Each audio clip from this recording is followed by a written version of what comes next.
What is up, folks? Thank you so much for joining us once again for another session of Hot Issue What's for Lunch. Okay, first of all, I would like to apologize. My background is like playing a bit funky here, but it doesn't really matter. Apa yang pentingnya, apa yang kami nak sampaikan untuk anda, untuk edisi hari ini bersama-sama dengan kami dari Act Now. Yes, there's a lot of things that's happening all around the world and especially Malaysia. And who better for us to discuss about all of this interesting and cool topic, if not together with Mr. Melvin Alam. Hey, Melvin, what is up? Hi. Good afternoon, everyone. I see that Yeah. you're in a very blue mood today. Yeah, I'm in a very good mood. You know, I had my morning exercise. I Very blue. went for a run.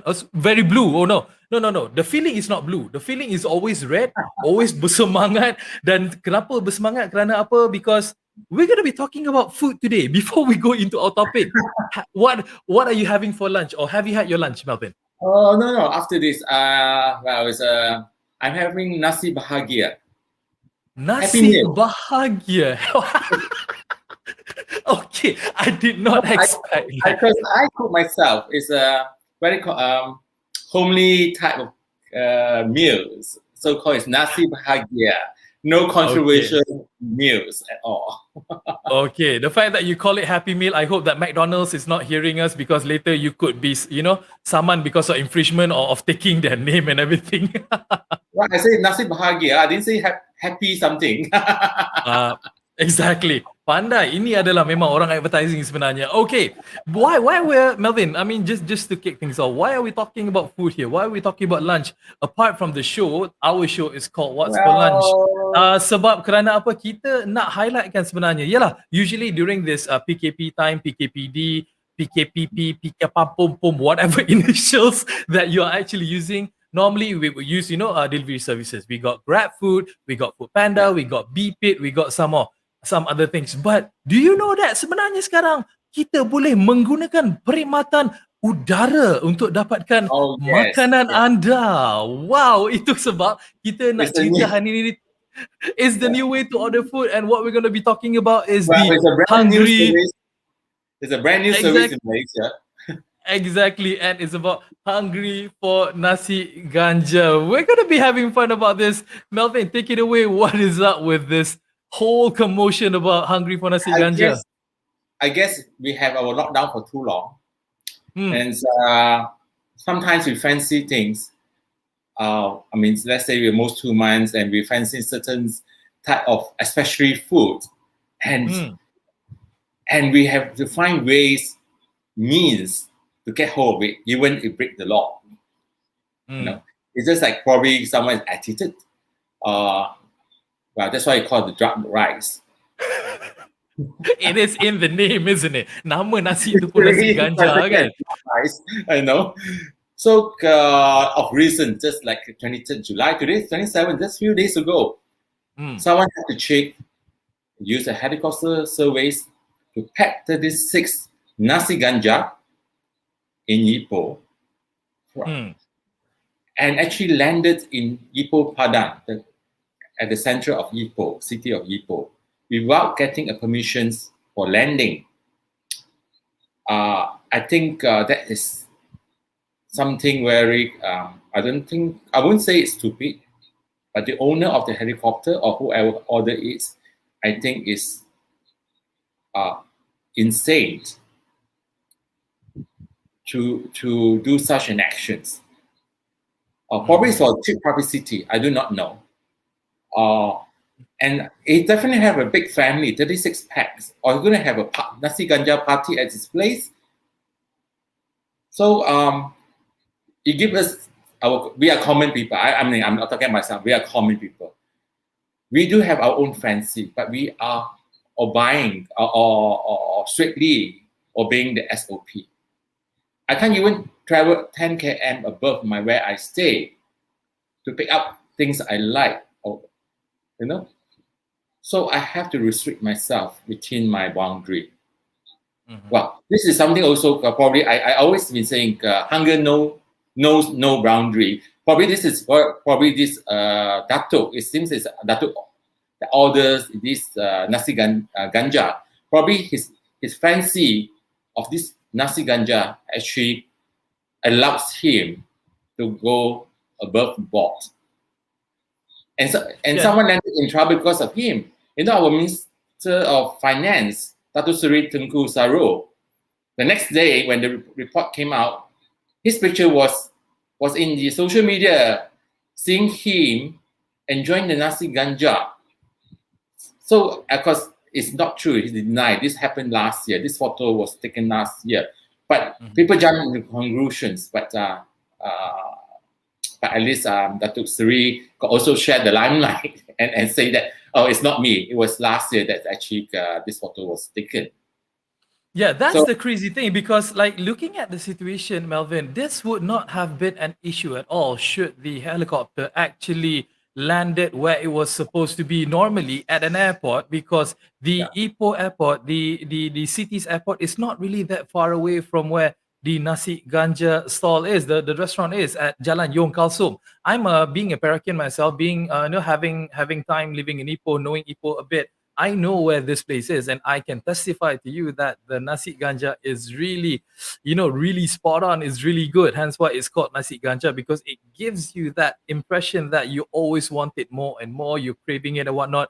But this, again, I mean, like, we cannot deter from the fact that, how this issue has been brought up, because the helicopter actually landed at the field area of the Majlis Bandaraya Ipoh, smack in the middle of the city just to pick up these orders of Nasi Ganja, as you mentioned, 36 orders of it. I mean, well, if you have the money, and if this Dato, again, this case is still under investigation, we cannot obviously disclose, or we cannot mention who is involved and everything, because we do not know. But, well, if you have the money, if you have the mullah, if you have the, ringgits at the end of the day, why not use such services and land the helicopter right beside the store? In fact, that would be easier, wouldn't it?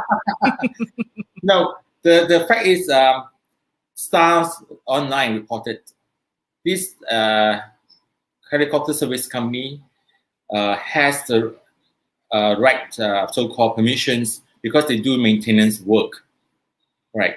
But they do not have the permissions to land and pick up foods. That's one. Second, they have the right to land in the Ipoh airport, but not in the public field. Right? You see what the thing is? And I think it's under investigation, fine, but it's very obvious. First, it's infringe of the aviation's rights. You have no permission to land in the public area that might cause, I mean, thanks God, nothing major, any incidents happened, but you landed in a public area, in a field, right in the city of Ipoh. You have no permissions there. Second, the helicopter services company has no permissions to pick up foods. They're not hearing new services. You know? They have no permission. Yeah. Their permission to travel interstate is for the maintenance work. So this is why I'm saying that it should not take so long to identify the mistakes, and prompt actions have to be taken to the maximum, even to suspend their license, because they're abusing their road, what is entrusted to them.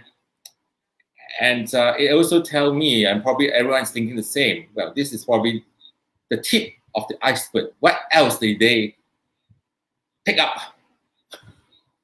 Yeah, I mean, like, that's definitely something that we can ponder. That's definitely something that we can, we can think about at the end of the day. Because, like, if you can get away with one, basically, more often or not, you are actually in cahoots in doing other things that is very skeptic, that is very suspect, and that is very questionable. But at the end of the day, what we want to advise the people out there, what we want to advise the whole Malaysian community out there, is that, yelah, kalau kau lapar pun, kau order je lah mamak yang dekat sebelah rumah kau tu.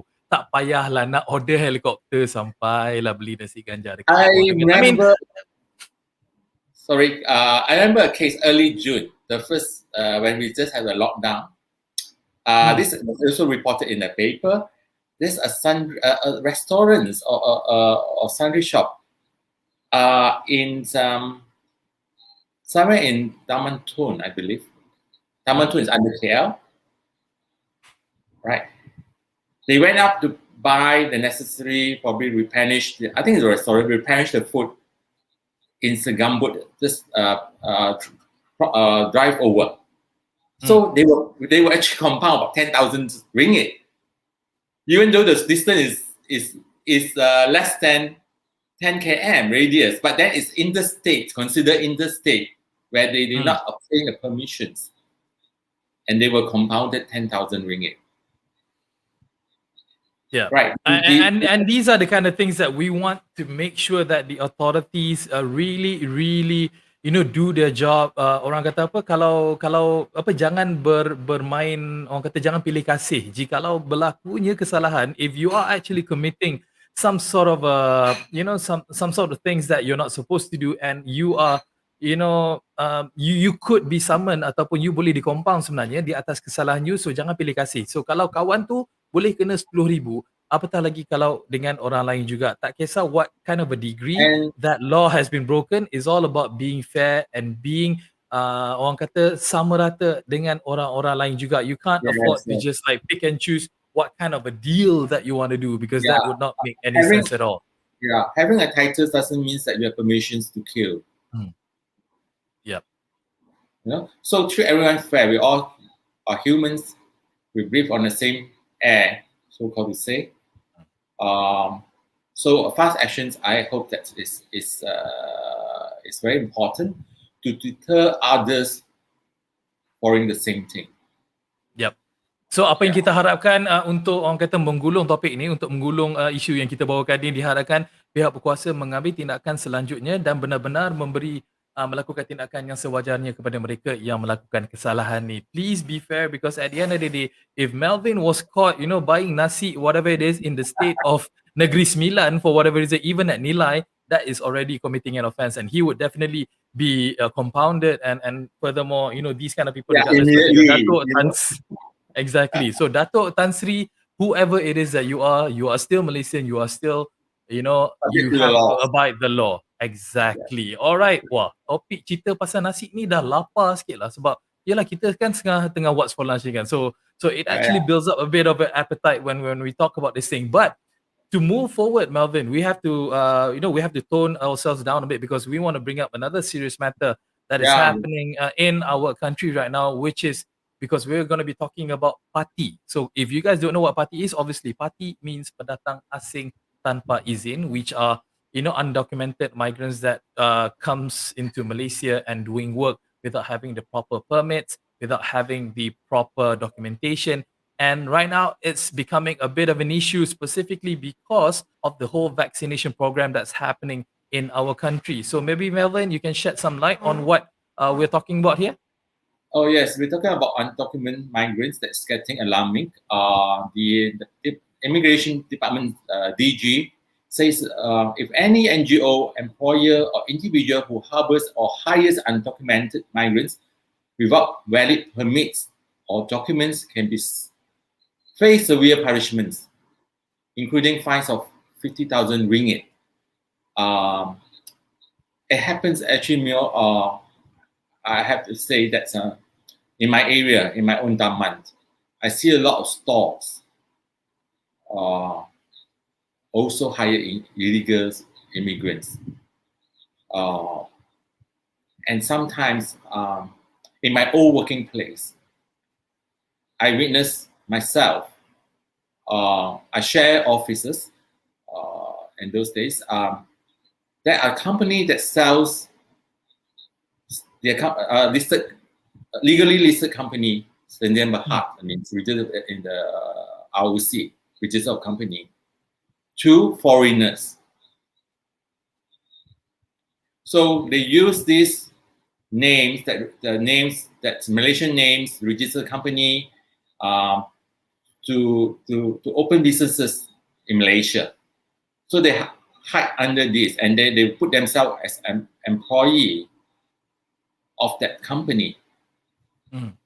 All right. And some are, to the extent, marry local ladies. All right. So that they can so-called have valid reasons to stay in Malaysia and do the business. This is actually also reported, was it a year or two, in Bukit Pedajam. The whole community is there, open up sundry shops, and it's all foreigners. So that is abuse of the system. They are documented, but they abuse. So there are two scenarios I'm seeing. One is really a lot of people, employers actually, to the extent NGO, harbors undocumented migrants. Ya, Second, ini sebenarnya menjadi satu lagi isu yang sangat besar. As Melvin, exactly as what you mentioned, this problem has been going on for the longest of time. You know, specifically in the construction industry, dari segi it's a sektor pembinaan, daripada sektor pertanian dan sebagainya. These are, you know, the kind of workers that basically many Malaysians do not fond in indulging themselves. Tak ramai orang Malaysia sebenarnya yang nak buat kerja buruh kasar ni. Ialah kerja-kerja pancur simen, kerja-kerja nak buat bangunan, nak buat jabatan ataupun kerja di padang di sawah padi ataupun di ladang-ladang kelapa sawit dan sebagainya. Hence why a lot of bosses, a lot of company owners resort to these undocumented migrants, this party, because one, it's cheap labor, and two, it's because that nobody else is willing to do the job apart from these illegal immigrants. But the problem is right now, because the country is going through this pandemic COVID-19, we need to make sure that everyone out there is fully vaccinated, regardless of wherever it is that you are, whether you're Malaysian or you're not. The problem is sekarang, masalah yang kita hadapi sekarang ni, yang undocumented migrants ni, the parties ni, they are not brave enough to come forward because they know if they go and get their vaccination, which they should, then they will be deported back to their country, which they don't want to. Melvin, what do you think about this? Well, KJ has allowed that, I think recently that undocumented migrants, workers are also allowed to get their vaccinations. But the fear...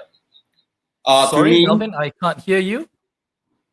Oh, I'm saying just our YBKJ recently has allowed undocumented migrants to be vaccinated. All right, but these people, these communities, the fear factor is always there. But the boss, can you hear me now? Okay, it seems that I can't hear Melvin that well. Maybe, you know, while Melvin is trying to solve this issue, maybe we can just, you know, keep on highlighting on this fact because as mentioned, you know, bila kita cerita pasal pendatang tanpa izin ni, ialah kita faham yang mereka sebenarnya nak mencari rezeki juga. They also still, you know, wanna make a whole of themselves. Tapi masalahnya ialah laws are laws. You nak datang ke negara mana-mana pun, Malaysian, kalau nak pergi ke negara lain pun, you must have proper documentations, you must have proper permits. Melvin, you still with us? Yes, I'm still with you. Can you hear me? Okay, I cannot hear Melvin. Maybe, it's kind of weird, but tak apa, kita akan cuba juga untuk teruskan rancangan kita ni. Maybe our technical team boleh membantu untuk bantu Melvin untuk keluarkan audio. Maybe you guys boleh keluarkan komen kepada our viewers if you guys can actually hear Melvin, or is it just me? I do not know. Inilah dia bila kita buat kita live, bila kita buat benda-benda yang live ini memang pelbagai isu dan juga masalah yang mungkin timbul. Jadi diharapkan bersabar. Technical issues do happen from time to time. Well, technical issue happened this morning in Parliament too. And I can see Melvin's mouth moving, but I cannot hear you, man. I cannot hear you. I don't know. Can you hear me? Melvin, yes, can you hear me? I can hear you loud and clear. Oh yeah, you can hear me, but I cannot hear you. I do not know what's going on. Maybe mungkin kita punya platform ni dengki dengan Melvin kot. Sebab Melvin mungkin nak beli nasi ganja juga kot dengan helikopter. I pun tak tahu. Mungkin. Kita sebenarnya boleh dengar. Kita boleh mendengar Melvin. So sorry Melvin, I cannot hear you, but our audiences can hear you. So please give us your point again when we're talking about parties. Okay, so I'm just gonna start talking when you when you close your mouth. Okay, it's my turn. Okay. Where was I? I was saying that now the fear is always there, but we have to get them to be vaccinated. The the reports in 2017 by World Bank, we have between 1.3 to 1.5 undocumented migrants in Malaysia. That's a huge number.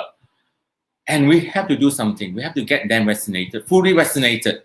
Now, if they get, too bad if they have this fear, but we have to get them. And I want those people that harbor them to be responsible.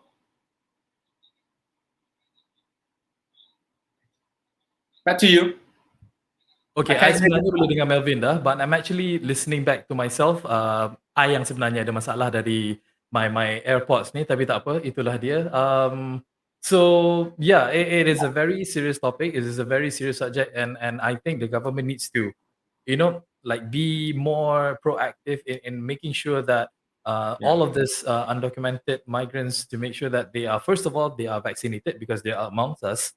Mereka berada di keliling kita all the time, and we have to make sure that they get vaccinated, they are fully vaccinated, and at the end of the day, kalau diorang tak ada dokumentasi yang sah, mereka harus dihantar pulang ke negara mereka. What do you think the country can do more, Melvin, into to solve this issue, this never-ending issue that has been going on forever?